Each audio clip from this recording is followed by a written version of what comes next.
Well, welcome to Halfway There. I'm your host, Eric Nevins, and I appreciate you joining me today. Halfway There is a show where we have honest conversations with ordinary Christians about today's Christian experience. And of course, you are most likely an ordinary Christian. I have a question for you. So today is actually the 500th anniversary of the Protestant Reformation. Now, y'all know that story, I'm guessing. If you don't, let me just go over the gist of it. Basically, the Protestant Reformation was started by Martin Luther when he took these 95 theses, 95 ideas, and nailed them to the door of the church in Wittenburg. And that event, he was sort of protesting many of the practices of the Roman Catholic Church and indulgences, things like that, and saying that, hey, grace, grace comes from God and not from, paying money. And that was a really pretty significant event that touched off the Reformation. You had Luther and of course, Calvin and Zwingli and others who just kind of ended up breaking away from the Roman Catholic Church. That happened 500 years ago. And here's the reality. Even if that was the first time you heard about Martin Luther, I'm sure it's not, but if it was, the reality is that unless you're Catholic, he's had a ton of influence on your life. What Martin Luther did was huge, and it really changed. It changed even some things about the Roman Catholic Church, and it changed the kind of course of history. And it changed the way, if you're an evangelical Protestant like I am, it changed the way that you see Scripture. I mean, that was kind of one of his ideas, that everybody should have access to Scripture, and that we only believe the things that are found in Scripture, not what the Pope says. That Scripture should be our main source of truth and exposure to who God is. And you know what? So if you believe that, which most evangelical Christians do, in fact, I think all evangelical Christians do. Not sure you can be an evangelical Christian and not believe that. That comes from Martin Luther. So Martin Luther's had an influence on your life. That's my point. So here's what I mentioned. I have a question for you. Here's my question. I think I could safely say that Martin Luther's had an influence on your life, whether you knew that or not. There are other people in your life who have had an influence on you, for good or for evil, who have changed the way that you think about who God is. And at different points in the spiritual journey, that is going to be different. That's going to be a different person, is what I mean. So I want to ask you a question. At this point, who would you say has most influenced who you are spiritually, has most influenced your view of God, has most influenced what you think of spiritual maturity? Who's that person? Now, here's the thing. I don't want to ask you this question and just have you think about it all by yourself, because that's good. That'd be fine. But it's way better if we do this in community. And I would love to hear from you. Who has influenced you the most spiritually? And it might be somebody that you know, might be somebody that you don't know, somebody who's written books. I'll answer that question here in just a minute. Or it might be somebody who took you under their wing, took you and brought you to church, or somebody who shared their story with you. I don't know. I'm kind of curious to hear the answers, which is why I want you to go out and respond to it. So I'm going to ask you to do it this way. What I want you to do is, if you go to facebook.com/halfwaytherepodcast, I'm going to post this as early tomorrow morning as I possibly can. And it'll be a question. You'll see the question on the post on the page. And I want you to just go there and leave an answer. Just tell me what you think. Who is that person? Was it somebody who's influenced you good? Was it somebody who made you really question who God is? I know that happens. Was it somebody who, like I said, influenced you through writing, or somebody who discipled you or somebody who just had deep conversations with you at work. I don't know. It could be all kinds of answers. In fact, I'm counting on there being some surprising answers. So please surprise me. Go to Halfway There, Facebook.com/Halfway There Podcast. Facebook.com/Halfway There Podcast. If you got your phone, don't do it if you're driving, but if you have it, just get that out and go to your Facebook app and search Halfway There Podcast. If you haven't already liked the page, go ahead and do that. I'd love that as well.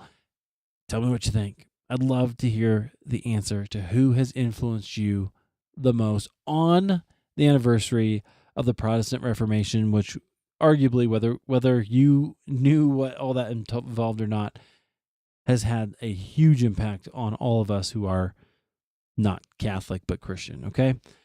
There we go. So I promised you that I would answer this question. And it's a really great question, I think, because you have to think about who your influences are, and whether or not they are leading you in the direction that you want to go. So here's how I answer the question of who has influenced my spiritual walk the most. It's interesting because there's a lot of different directions that I feel like I could go, and I actually have a hard time picking just one person because there are different people at different periods in my journey. I know that there were some people who influenced me to study in a new way. So I'll give you an example. When I was young, and I was like 19 years old, we had a new pastor, and his name was Andy Perry, and he was a Reformed guy, and he loved theology, and he challenged me to read the Bible and to think about theology in a brand new way that at 19 years old I had never done before.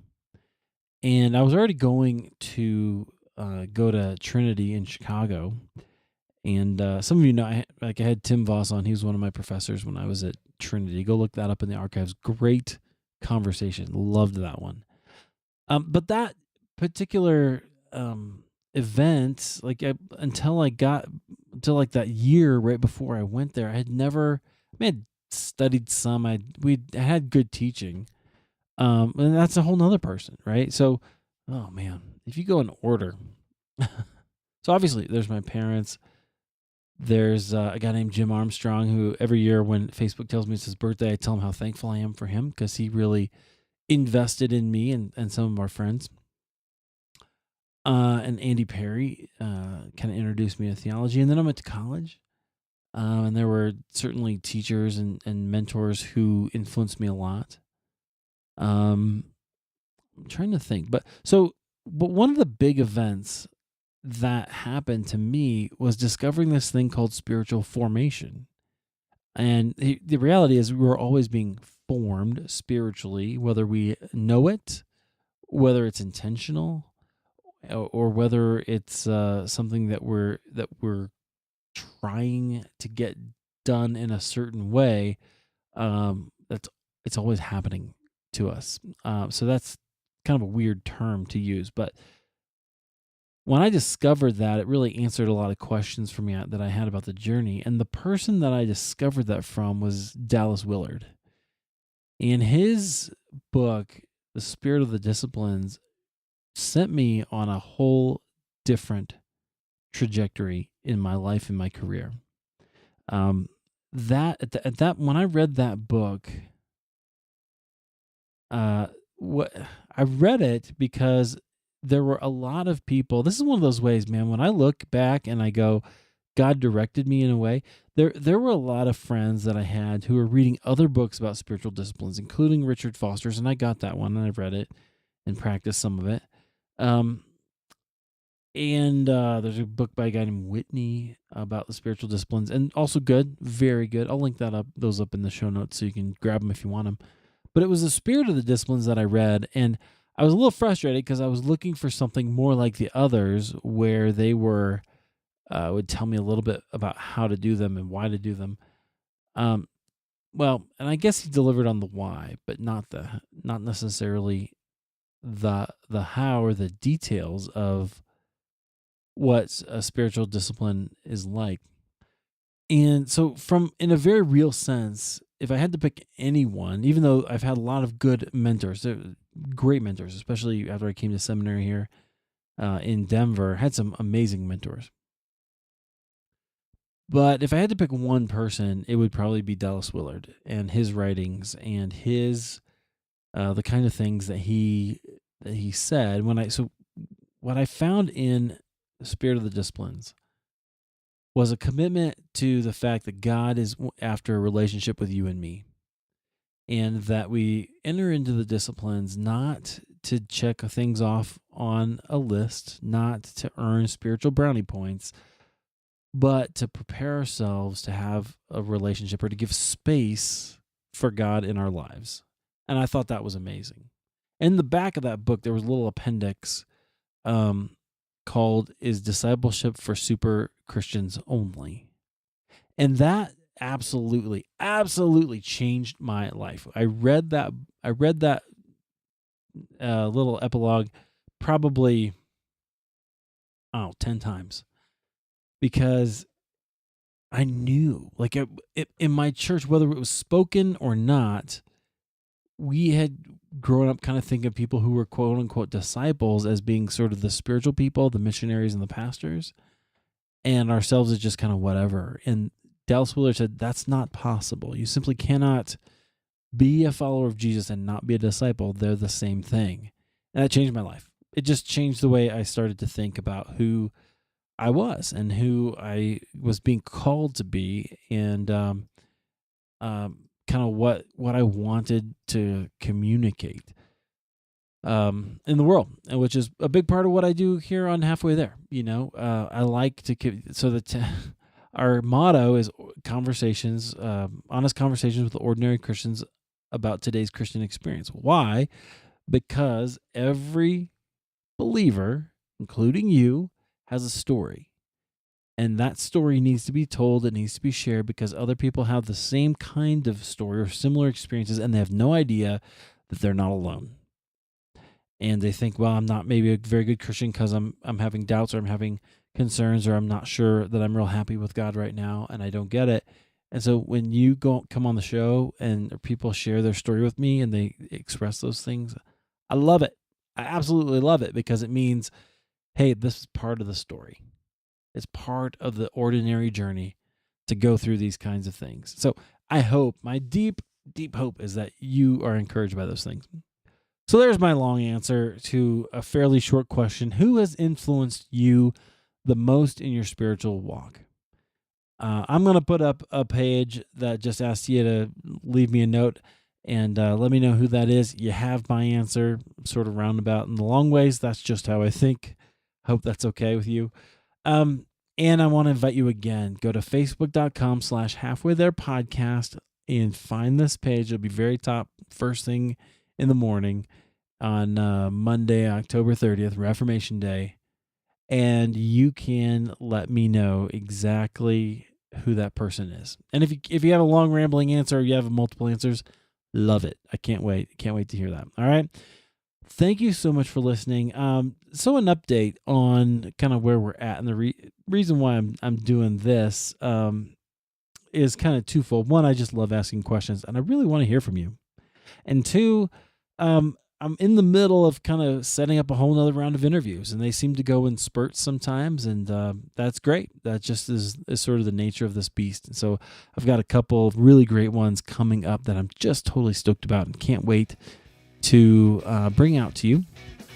I think you're going to like them, and I think if you love this show, you're going to be encouraged, just like I said. Thank you so much for listening, and again, facebook.com/halfway there podcast.